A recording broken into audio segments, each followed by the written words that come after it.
Yo halo guys, selamat datang di channel Cerita 18. Channelnya kita berbagi cerita tentang kehidupan. Kisah ini diambil dari kisah fiksi maupun kisah nyata. Dan buat kalian yang punya cerita dan ingin ceritanya diekspos, bisa kirim lewat email kita yang ada di deskripsi. Dan jika kalian suka dengan channel ini, jangan lupa like, comment, and subscribe ya guys, biar channel ini bisa terus berkembang. Selamat menikmati.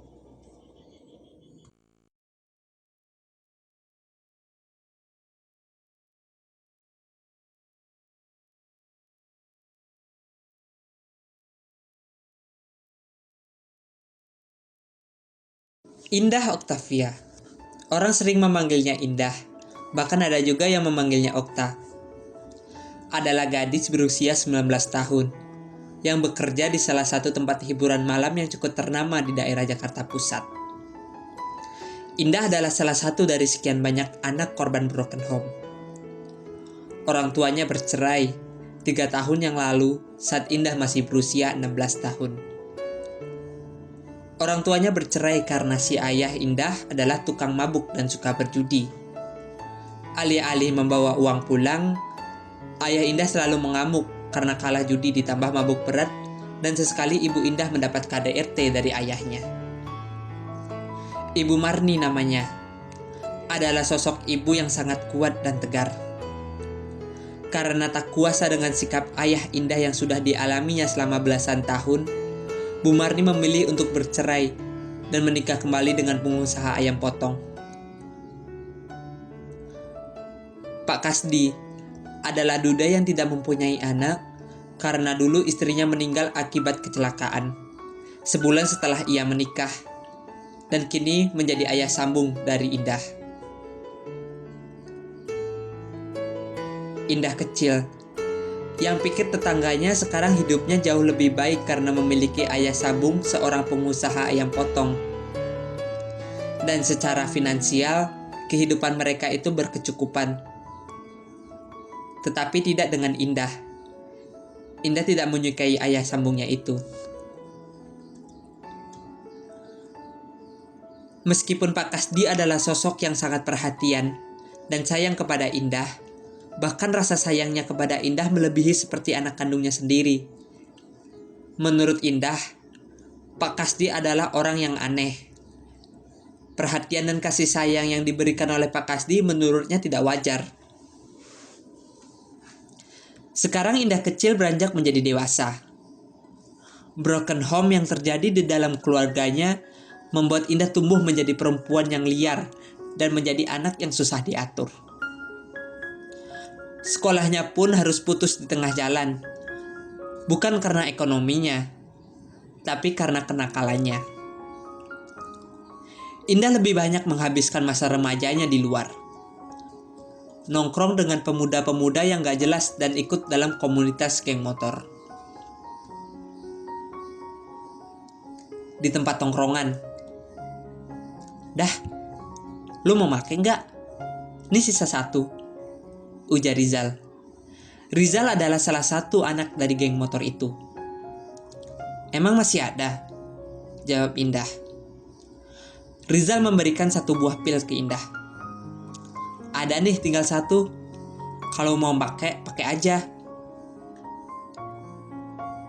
Ini jenis apa? Kok baru lihat gue? Beda dari yang kemarin-kemarin. Jawab Indah heran. Karena yang ia pakai saat ini berbeda dengan yang biasanya ia pakai. Udah, pakai aja. Sama kok sama yang kemarin. Cuman kemasan dan warnanya aja yang beda, ujar Rizal dengan senyuman miring. Tak lama kemudian, Indah merasakan ngantuk yang sangat hebat dan disertai rasa pusing. Kok gue ngantuk banget ya? Mana pusing lagi? Ucap Indah dengan memegang kepalanya. Dan tak lama kemudian, Indah pun tak sadarkan diri. Keesokan harinya, Indah terbangun dengan kepala yang masih terasa pusing. Dia melihat sekeliling, tempat yang tidak ia kenali sebelumnya. Dan yang lebih dikagetkan lagi, Indah tidur dikelilingi 5 orang laki-laki dengan posisi Indah di tengah-tengah. Indah pun terbangun dengan rambut dan baju yang sangat berantakan. Plok, plok, plok. Indah menepuk kepala Rizal dan membuat Rizal terkaget. "Lu ngapain sih, Indah?" ujar Rizal setengah sadar karena masih ngantuk. "Lu pakai gua bareng-bareng lagi ya?" tanya Indah dengan wajah datar. "Ngomong apaan sih lu? Gue jagain lu, gue gak ngapa-ngapain. Swear dah." "Halah, bacot lu," pangkas Indah. Tak heran lagi, karena ini udah kesekian kalinya mereka begini, dan Indah pun sudah terbiasa. Karena Indah pun juga merasa enjoy-enjoy aja. Indah pun mulai bangun dan membersihkan diri. Setelah itu, langsung pulang dengan meninggalkan Rizal dan teman-temannya. Sesampainya di rumah, "Dari mana saja kamu, hah? Pergi nggak pulang-pulang? Ngapain aja kamu? Pasti kamu nongkrong dengan anak-anak berandal itu kan?" bentak ibu. "Ah, biasa bu, anak muda," jawab Indah santai. "Benar-benar anak gak tahu diuntung kamu," maki Ibu Marni. "Ah, ibu ngomong apa sih? Indah ngantuk, Indah mau bobo." Indah pun pergi meninggalkan ibunya yang masih dalam keadaan marah-marah. Ibu Marni hanya geleng-geleng kepala melihat kelakuan anak sematawayangnya itu. Pak Kasdi yang sedang asik bermain dengan burung peliharaannya itu melihat Bu Marni dengan tas belanjaannya. Sepertinya hendak belanja untuk persiapan makan malam. "Ibu mau belanja ya?" tanya Pak Kasdi. "Iya Pak, ayo anterin ibu sebentar," pinta Bu Marni. "Ah, bapak mau ke toko bu. Kata anak buah bapak ayam potongnya sekarang masuk," sahut Pak Kasdi. "Ih, bapak mah itu terus alasannya. Setiap ibu mau minta anter. Padahal nanti kalau ibu udah pulang bapak juga di rumah tuh mainin burungnya. Gak kemana-mana," jawab Bu Marni kesal. Setelah Bu Marni pulang dari belanja, ia melihat Pak Kasdi yang baru saja keluar dari kamar Indah. Seperti itu selalu. Di mata Bu Marni, Pak Kasdi adalah sosok yang sangat perhatian kepada anak sematawayangnya. Terbukti, meskipun Indah tidak menyukainya, ia selalu memberikan perhatian yang lebih kepada Indah dan selalu mengkhawatirkan keadaan Indah. "Nak, bangun.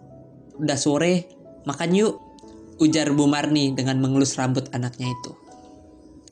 Indah hanya tersenyum, setengah sadar, karena nyawanya masih belum terkumpul. "Mandi dulu sayang, habis itu kita makan bareng-bareng," tutur Bu Marni. "Iya Bu," jawab Indah. Indah pun bangun dan mandi untuk bersiap-siap berangkat bekerja di sebuah tempat hiburan malam. Setelah selesai menyantap makan malam, Indah pun pamit untuk keluar. "Bu, Indah pamit dulu ya." "Mau kemana lagi kamu? Pasti mau nongkrong sama anak-anak berandal itu lagi ya?" tanya Bu Marni. "Indah mau nyari ketenangan Bu. Males di rumah kayak neraka," jawab Indah ketus sambil memandang sinis Pak Kasdi. "Jangan pulang malam-malam ya," sahut Pak Kasdi lembut. "Bukan urusan Anda," jawab Indah ketus. "Heh, gak boleh gitu. Pak Kasdi udah baik sama kamu," sahut Bu Marni. "Itu kan menurut ibu," pangkas Indah. Indah pun mengambil tas dan bergegas pergi meninggalkan rumah.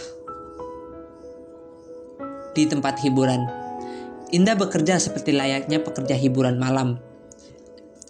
Indah menjadi pemandu karaoke dan menemani pria-pria hidung belang untuk bersenang-senang sampai larut pagi. keesokan harinya di rumah, Indah merasakan ada rasa yang tidak wajar pada dirinya. Kulit pucat, kepalanya pusing, dan dia pun sering mual-mual. Mengetahui keadaan Indah yang tampaknya tidak baik, Bu Marni lekas menghampiri Indah dan menanyakan kepadanya, apa gerangan yang terjadi pada Indah. "Indah, kamu kenapa nak?" tanya Bu Marni. "Gak tahu Bu, kepala Indah pusing. Badan Indah lemes dan suka mual-mual," jawab Indah. Karena khawatir dengan keadaan Indah, Bu Marni pun langsung membawa Indah menuju klinik terdekat. Setelah diperiksa, pernyataan dokter membuat Bu Marni dan Indah sangat kaget bukan kepalang. Indah dinyatakan hamil. "Selamat ya Bu, sebentar lagi Ibu punya cucu," ucap sang dokter. Ibu Marni hanya terdiam. Ibu Marni hanya bisa tersenyum. Dia menahan semua rasa marah dan kekecewaannya di hadapan sang dokter, agar tidak begitu malu dengan apa yang telah dibuat oleh anaknya. Sesampainya di rumah, "Indah, duduk kamu," bentak Marni. Plak! Tamparan keras yang melesat ke pipi Indah, yang membuatnya langsung meninggalkan bekas kemerahan. "Kamu udah bikin malu keluarga, Indah. Mau taruh di mana muka ibu, Indah?" ucap Bu Marni sambil menangis. Indah tertunduk dan menahan sakit akibat tamparan keras Bu Marni. Maafin Indah, Bu. Sekarang bilang sama ibu, siapa yang udah ngehamilin kamu?" Hmm, hmm, Pak, Pak Kasdi, Bu, jawab Indah.